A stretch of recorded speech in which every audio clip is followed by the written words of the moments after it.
Hello and नमस्कार to everyone. आज हम सामाजिक विषय में कक्षा 9 में एक नई किताब ऐड हुई है, यानी एक नया सब्जेक्ट ऐड हुआ है, इकोनॉमिक्स मतलब अर्थशास्त्र। आज हम उसी का अध्याय 1 समझेंगे, जिसका नाम है पालमपुर गांव की कहानी। तो चलिए इस गांव की अच्छी सी कहानी को देखते हैं। ये चैप्टर एनसीईआरटी बेस्ड है और इस चैप्टर के हम कुछ मेजर पॉइंट्स को सबसे पहले डिस्कस कर लेते हैं।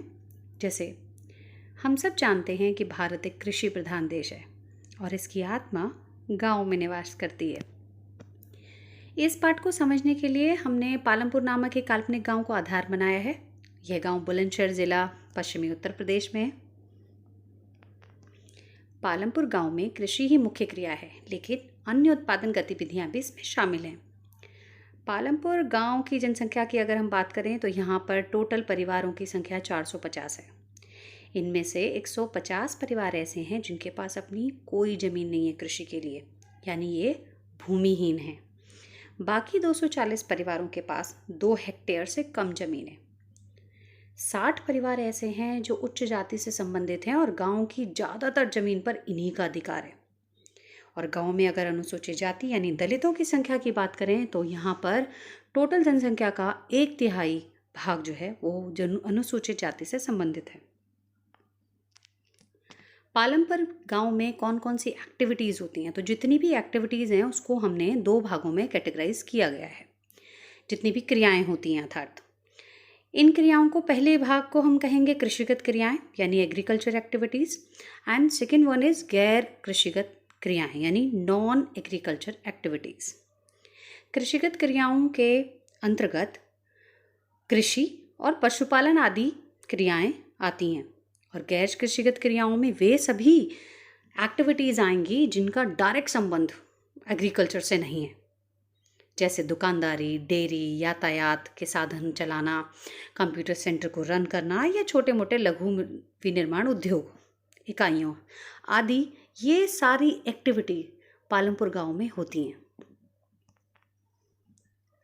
अब बात करते हैं कि ये जो पालमपुर गांव को हम बार बार आधार मानकर आगे बढ़ रहे हैं, यहाँ पर कौन कौन सी फैसिलिटीज़ अवेलेबल है, यानी यहाँ की मुख्य बुनियादी सुविधाएं हैं क्या। तो हम ये पाएंगे कि यहाँ पर काफ़ी अच्छी मात्रा में सुविधाएं हैं, जैसे सड़कें।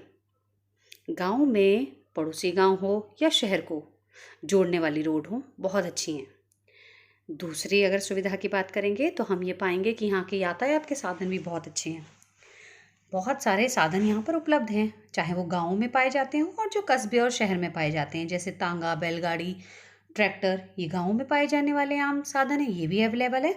और वहीं जीप, बस, मोटरसाइकिल इत्यादि भी पालमपुर गाँव में यातायात के साधन के रूप में इस्तेमाल किए जाते हैं। तीसरा जो इसकी सुविधा है बुनियादी, वो है बिजली, यानी गांव के अधिकतर घरों में बिजली उपलब्ध है और बिजली का इस्तेमाल यहाँ के किसान और आदि लोग ट्यूबवेल या लघु विनिर्माण उद्योगों आदि के लिए भी किया जाता है। गांव में शिक्षा केंद्रों की अगर बात करेंगे तो हम पाएंगे कि गांव में 1 हाई स्कूल है सरकारी और 2 प्राथमिक विद्यालय हैं। स्वास्थ्य केंद्र या अस्पतालों की अगर बात करेंगे, जो कि हमारी 5वीं फैसिलिटी अवेलेबल है पालमपुर गांव में, तो हमने ये पाया चैप्टर में कि गांव में 1 स्वास्थ्य केंद्र है और 1 निजी अस्पताल भी है, हॉस्पिटल भी है प्राइवेट। अब बात करते हैं कि गांव में उत्पादन होता होगा। अब क्योंकि हम जानते हैं कि भारत कृषि प्रधान देश है और कृषि यहाँ का प्रमुख उत्पादन है, लेकिन साथ ही साथ विनिर्माण उद्योग भी हमारे देश में बहुत अच्छी मात्रा में हैं। तो उत्पादन चाहे वो कृषिगत हो या गैर कृषिगत उत्पादन हो, उनका उद्देश्य क्या होता है। तो हमने पाया कि उत्पादन का उद्देश्य जो है वो ऐसी वस्तुएं यानी थिंग्स और सेवाएं यानी सर्विसेज का प्रोडक्शन करना है जिसकी हमें आवश्यकता है। तो उत्पादन को करने के लिए हमें कौन कौन सी चीज़ों की आवश्यकता होती है, ये हमारा अगला टॉपिक, जिसको हम कह रहे हैं उत्पादन की आवश्यकताएं, या इसको हम ये भी कह सकते हैं कि किसी भी क्षेत्र में उत्पादन हो, चाहे कृषिगत हो चाहे निर्माण की उसमें हो, तो उत्पादन की प्रमुख शर्तें कौन कौन सी होती हैं। तो हमने पाया कि उत्पादन की प्रमुखतः 4 शर्तें होती हैं, जिसमें एक है भूमि, अब ये भूमि चाहे रेंट पे ली गई हो, लीज पे ली गई हो, या फिर उनको खरीदा गया ओनरशिप हो, लेकिन भूमि एक एसेंशियल हमारे लिए उत्पादन की आवश्यकता है। दूसरा है श्रम। श्रम यहाँ पर आता है मजदूर से, जो वहाँ पे लेबर काम करेंगे। तीसरी आवश्यकता है हमारी भौतिक पूंजी यानी फिजिकल कैपिटल।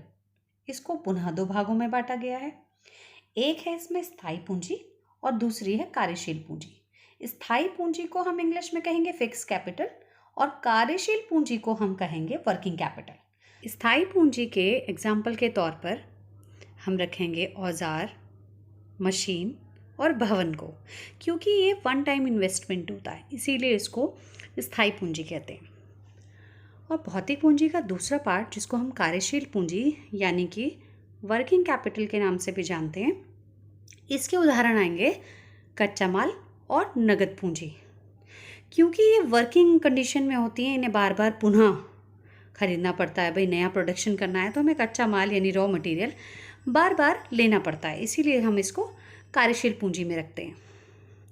चौथी उत्पादन की जो शर्त है वो है मानव पूंजी। मानव मतलब ह्यूमन कैपिटल। ह्यूमन अपने आप में कैपिटल है, क्योंकि इसका ज्ञान और उद्यम ही उत्पादन की आवश्यकता की बहुत आवश्यक शर्त है। अब बात करते हैं पालमपुर के कृषि के उत्पादन की। विशेष रूप से कृषि पर फोकस है ये पॉइंट। पालमपुर में कृषि ही प्रमुख उत्पादन प्रक्रिया है। हम पहले भी समझ चुके हैं इस बात को।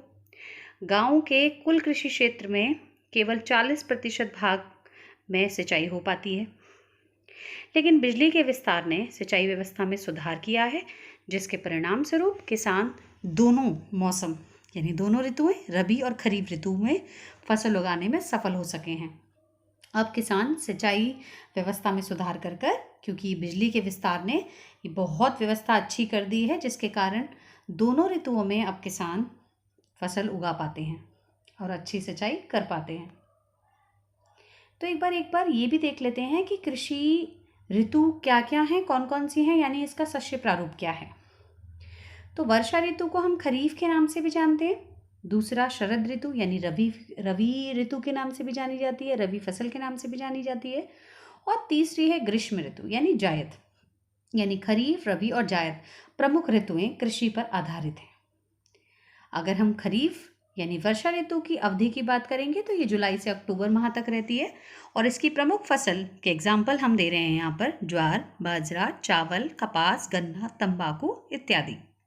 शरद ऋतु यानी रबी की फसल को हम अक्टूबर से मार्च के बीच में अवधि को दे रहे हैं, और इसमें जो प्रमुख फसल है हमारी वो है गेहूँ, सरसों, दालें, आलू इत्यादि।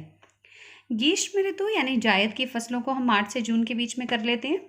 इसमें तरबूज, खीरा, फलियां, सब्जियां, फूल इत्यादि आते हैं। तो ये हमारी प्रमुख भारत की फसल ऋतु हैं, जिनको हम 3 भागों में बांट रहे हैं। अब एक बात बहुत इंपॉर्टेंट जानने लायक कि खेती करने के अक्सर ये क्वेश्चन भी आता है कि पारंपरिक कृषि और आधुनिक कृषि में क्या अंतर है। तो यहाँ पर पारंपरिक कृषि और आधुनिक कृषि में हमने 5 आधार बनाते हुए इन दोनों में डिफरेंस करने की कोशिश करी है। जैसे पहला आधार लिया है हमने श्रम, दूसरा लिया है बीज, तीसरा लिया है उर्वरक, चौथा लिया है जुताई और 5वां लिया है सिंचाई के स्रोत। पहले आधार पर पारंपरिक कृषि में स्वयं किसान या उसके परिवार के सदस्यों द्वारा श्रम किया जाता है। दूसरा, आधुनिक कृषि में खेतीहर मजदूरों द्वारा श्रम कराया जाता है, यानी मजदूर हायर्ड किए जाते थे। बीज की बात करें, बीज के आधार पर पारंपरिक बीज का इस्तेमाल होता है पारंपरिक कृषि में, जबकि अति उपज वाले प्रजाति जो बीज होते हैं जिनको HYV शीट्स भी कहा जाता है, यानी हाई यील्ड वैरायटी शीट, इनके द्वारा आधुनिक कृषि होती है।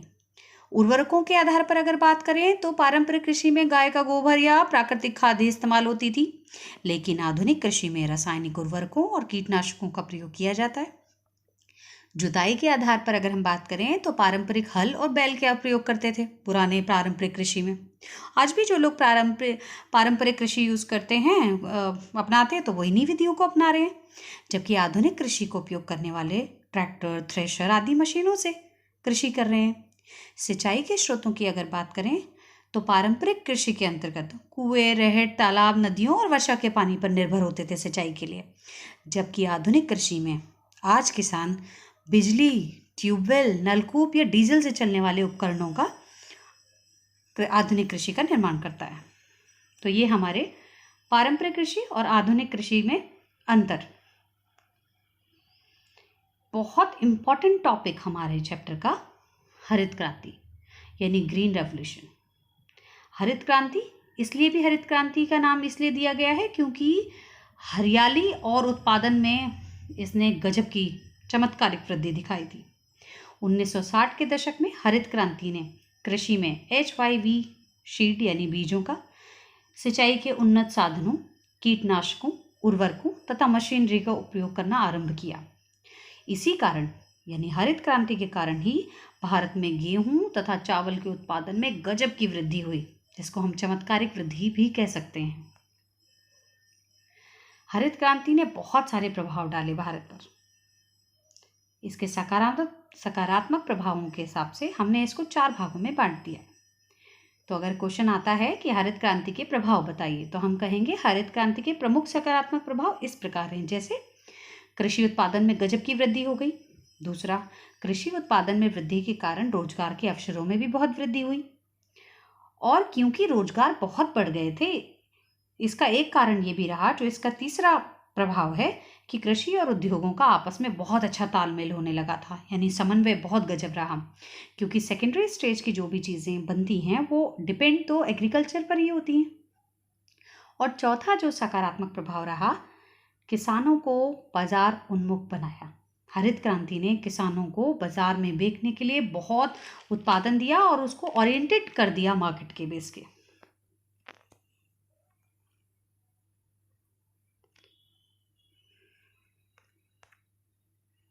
पाठ के अन्य महत्वपूर्ण बिंदुओं की अगर हम बात करें, जो हम लास्ट स्टेज पे चल रहे हैं अपने चैप्टर के, बहुविध फसल प्रणाली यानी मल्टीपल क्रॉपिंग सिस्टम।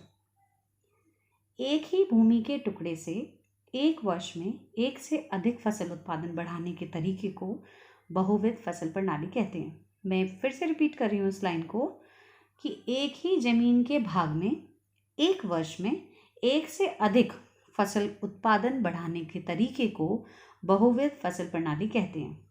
इस प्रणाली के द्वारा पालमपुर के किसान एक वर्ष में कम से कम 2 मुख्य फसल उगाते हैं और तीसरी फसल के रूप में भी आलू पैदा कर रहे हैं। तीसरा जो इम्पोर्टेंट पॉइंट हमारा इस चैप्टर का रह गया है लास्ट का, वह है कि जमीन को मापने की इकाई क्या है। तो हमने देखा इस अध्याय में कि जमीन को मापने की इकाई हेक्टेयर है। तो हेक्टेयर होता कितना बड़ा है, अगला क्वेश्चन हमारे मन में आता है। तो 1 हेक्टेयर होता है 10,000 वर्ग मीटर बराबर। और हम ये भी जानते हैं कि भारत के अधिकतर भागों में किसानों द्वारा कृषि भूमि की माप बीघा में भी होती है, बीसा में भी की जाती है, घट्टा में भी की जाती है और जरीब आदि में भी की जाती है। तो इस प्रकार हमारा ये चैप्टर खत्म होता है। मैं उम्मीद करती हूँ कि आपको ये समझ में आया होगा। धन्यवाद।